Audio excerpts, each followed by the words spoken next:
Okay, so 2Hollis is probably one of the hottest rappers in the underground right now. I know he's had that tweet saying, "I'm not a rapper," but he actually touched on that in this interview, along with some other really interesting things, including the Ken Carson Tour, which I've speculated on before, Blade influences, Minecraft, his preferred gender of lover, aura, mogging. Like, this interview is actually it's probably the most complete 2Hollis interview we've ever had. It's only like the second one ever, and it revealed a lot of super interesting information. So I think we should just go over it and, dissect it, understand who 2Hollis is, what the character is, and kind of, understand him a lot better, because right now it's kind of a mystery. But before we get into it, if you could drop a subscription, drop a like, I would very, very much appreciate it. I'm a new-ish channel, and I'm trying to, grind these commentary videos for you, so any support would be very appreciated. I'm thankful for you in this Thanksgiving season, so thank you.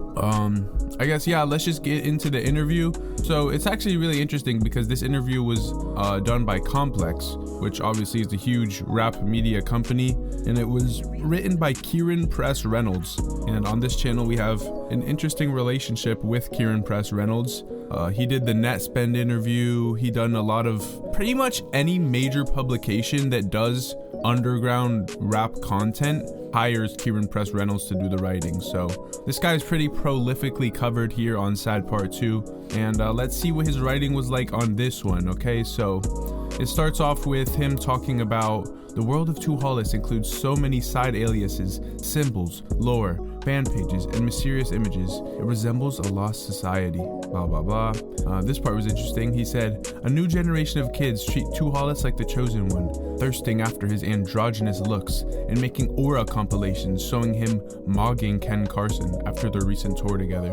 Okay, so the androgynous thing, I think they're kind of referring to his long hair, his hair extensions, which that's something I found out recently. I thought he had all natural hair. I thought he was an all natural guy, but no, he's wearing hair extensions. I don't know. And this dude's talking about aura and mogging, bro. Kieran Press Reynolds loves writing about aura. Like in that Netspend interview, he's talking about aura, mogging, whatever. But apparently they conducted this interview over Google Meet, and they said 2Hollis was sitting in an empty parking lot somewhere in Los Angeles. Here we get the first quote. Quote, I'm not really trying to be mysterious, 2Hollis says. 2Hollis is a character, and a character wouldn't be so forward and 100% out there and readable and relatable. Like your favorite character from a movie. You wouldn't see Howl from Howl's Moving Castle on Instagram being like, oh yeah, today I'm going to this store. What are y'all doing? I like to keep it a little theatrical. And theatrical is very interesting choice of words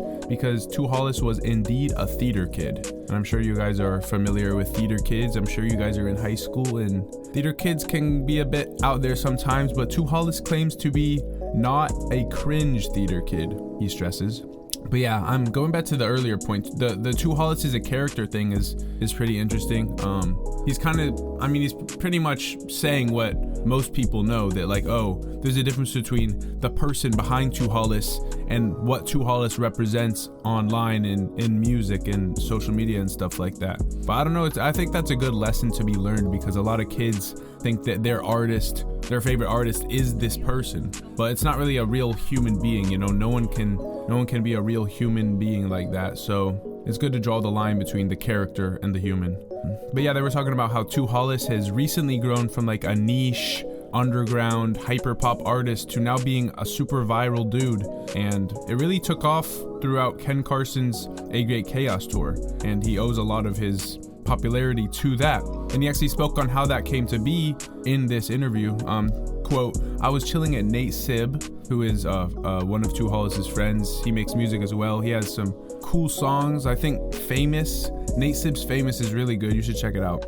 Sorry, let me get back on track. He said, I was chilling at Nate Sib's house, and a good friend of mine called me and said, I'm putting you on the phone with someone.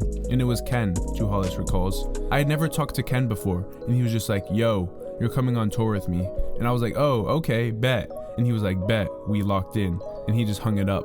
And so that's really interesting, because honestly, I was under the assumption that they had paid to be opening for the whole tour. Like, I was under the assumption that was like a big amount of money that they gave to Ken to let 2Hollis opened for him. But apparently, according to this article, it's Ken that chose him to open up for free.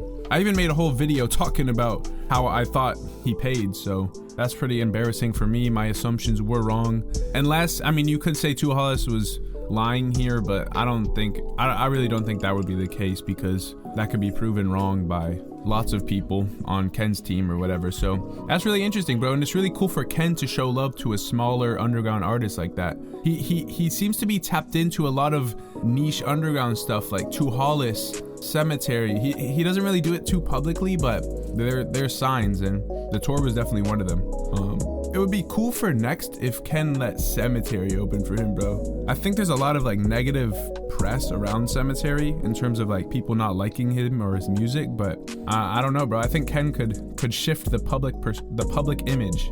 Speaking of Ken though, 2Hollis commented on the tour and how it was for him, because think about it, bro. He was a small artist and now he's performing in front of thousands of people every night. So that's gotta be crazy. And he said, every night, it felt like I was going into an Elden Ring or Dark Souls boss fight. They were booing me off stage for the first good chunk of shows. I'd be in the green room, just hearing all those kids out there, roaring and yelling and growling. It sounded like a big entity. It was so scary, but so fun. And then, yeah, I mean, that's crazy, bro. Like, he was literally not a nobody, but he was an internet kid. Like, he was popping on the internet, and now he's performing in front of hella people who didn't know who he was and weren't super accustomed to music like his. You know, they were there for Ken Carson. They were there for a Ken Carson show, and now they're talking about, I mean, they're hearing, you know, super EDM inspired hyperpop, and it's got to be crazy, bro. But eventually he won the crowds over, you know, because at the beginning obviously they didn't like it. By the end of the tour, they were mosh pitting to it. Now he's even on his own tour. He said, quote, "I finally won them over. Once they all got it, it was insane." And yeah, it's the songs like Trauma and Jeans started to blow up on TikTok. People really started to resonate with the music, and eventually he won it over. You know, good music. That's what I like to say, bro. Good music always wins in the end. 2Hollis then comments on the style of music he makes. You know, it's a bit unorthodox, but he calls it electronic black metal. It's just raw, so primal and euphoric. I love Ziz. All that euphoric hardstyle gym music is some of the coolest stuff ever. And yeah, Ziz is like some gym influencer from back in the day. Unfortunately, he passed away. I'm not super familiar with him or his story or whatever, but those are the basics. He also says, quote, "When I listen to songs that mean a lot to me in my head, they mean something so personal. And to the artist, it probably means something so different." As an example, he offers Frank Ocean's Self-Control, which is the only song he says can make him truly cry. I'm listening to the lyrics and I'm like, well, the lyrics have a fully different meaning, but in my head, that song is something so different. I think that's what's unique about music, is you can choose what you want it to be. And yeah, that is a really interesting point. I literally think about this a lot. Like, when I'm listening to a song and I hear something that I relate to, I'm like, yo, there's no way the artist meant me in my situation to relate to that, but I can take the words in my brain and kind of twist it into fitting into my situation. And it doesn't matter if that's how the artist intended it to be. It's just like that's what's beautiful about the art, that it can be interpreted in that way. And that's why, you know, certain writers and lyricists can like really make these hard-hitting lyrics. Like first comes to mind is like Lucky. Like Lucky lyrics are can be super relatable to a lot of people, but I'm sure that when he was writing them, and from his point of view, it's not a situation that most of us would understand or be part of. So I think that's really cool. I think that's the same for a lot of things though, but music, like movies and TV shows and stuff, but music is definitely the most, you know, interpretable, just because of the gray area, you know, like it's not so black and white. You can do with it what you want. He also talks about how he wants his fans to have like a choose your own adventure relationship with the music. He says, "I'm into a bit of a scavenger hunt. I think that's fun.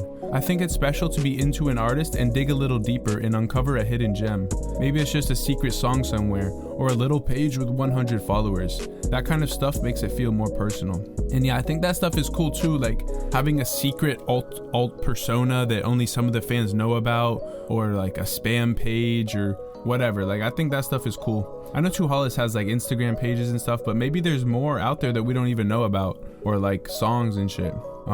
He talks about Boy, which is a collection of songs from 2023. And it's a project that a lot of people liked, actually. Like, a lot of people call it his best project. And he says, with that comes ups and downs, and sometimes those downs are the most inspiring moments for me. The only thing he tries to fully explain, while impressively managing to not really explain it at all, as the story behind the album title. I called it Boy because I'm a boy. It felt coming of age. I was just like, my life is as a boy, and I'm just, this is me. I don't know, just me.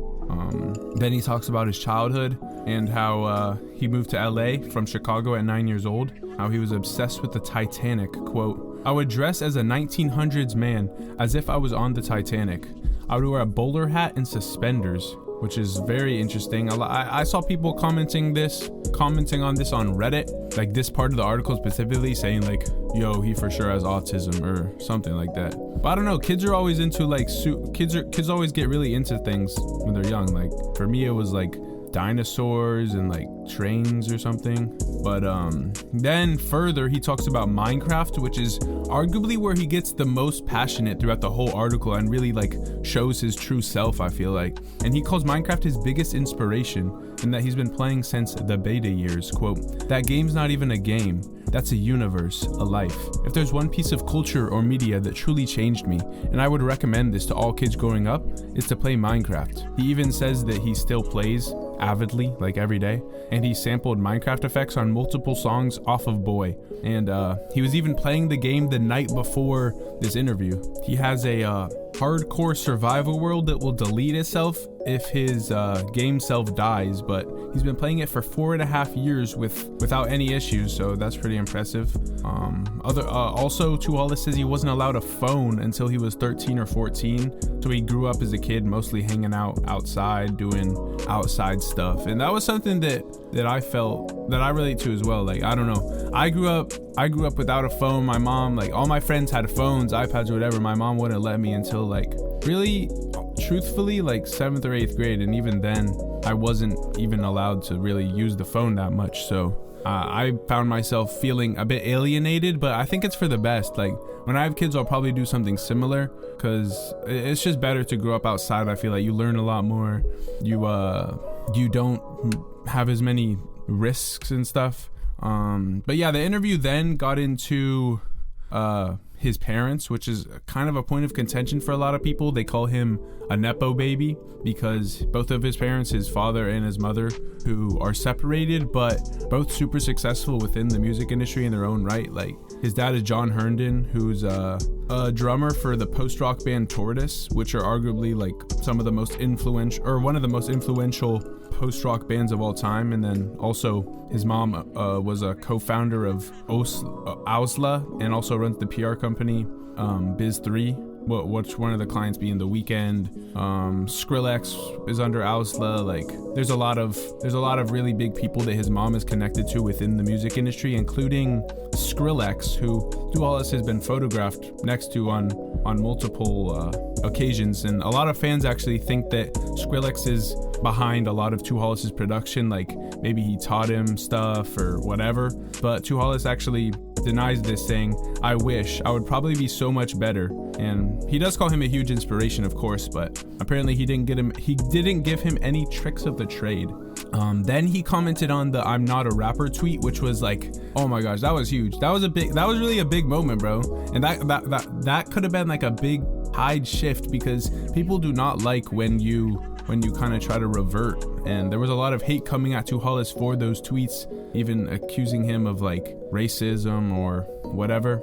So yeah, basically one day he tweeted, I'm not a rapper, swiftly following it with another post going back on the declaration, being like, I am a rapper or whatever. He said, quote, I was honestly just kind of trolling and didn't realize how it might explode, but I am for sure a rapper, but I also do not rap too. That's really it. I fully didn't mean any disrespect by that at all. It was a poorly worded tweet, but you know, every artist has a few of those. And yeah, I mean, it's good he went back on it and apologized, I guess, because that could have been that could have been bad for the career. Here he talked about his Instagram photo embracing a man. So basically he reposted a photo to his story of his spam account or whatever, and it showed him kissing a boy, which was like his friend, on the lips or something. And he put it to his story, and people were speculating, yo, is this him coming out? Like, is he gay? Is he whatever? and they said, quote, or he commented on it here saying, "I think it is what you make it, you know? That's all I gotta say. I'm not one thing or another." And so this is kind of like, I don't know, this goes back to the androgynous thing. I guess he's kind of taken on this rock star aesthetic or whatever, where they're saying they don't care. Like there's no boundaries or limits to the sexuality. And I mean, what I don't really care. Like, do what you want. Some people online were mad though, saying that he was queer baiting by posting the picture of him kissing a dude and then not coming out as gay. But I don't think it's that deep. Like, you don't have that person's choices doesn't affect your personal life, so it's nothing to get upset about.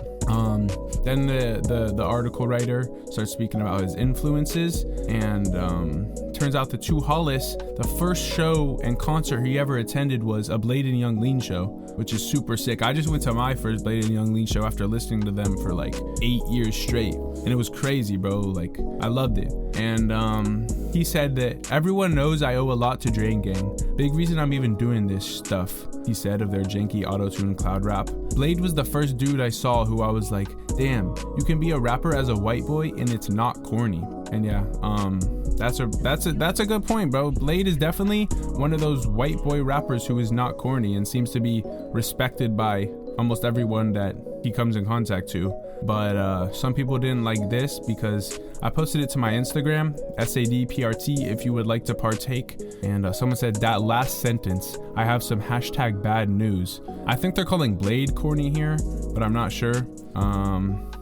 People were saying, I thought he said he wasn't a rapper, and shame he's corny anyway. And yeah, people were also saying that he was comparing himself to Blade. Got a couple comments like that. Cringes F, don't compare yourself to Blade. And yeah, I don't know, however you want to interpret it. I think that the Blade comparison is pretty clear. Like, I think it's very clear that he takes a lot of aesthetics and imagery from Blade and Drain Gang in them, and Echo 2K especially.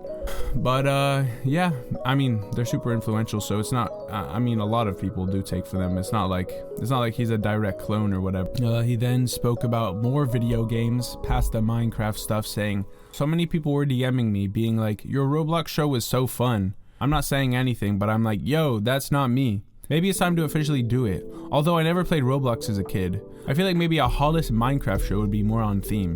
And yeah, clearly, bro, he keeps coming back to Minecraft. Like, oh my goodness, he was clearly such a big Minecraft fan. Would you guys go to the 2Hollis Minecraft show?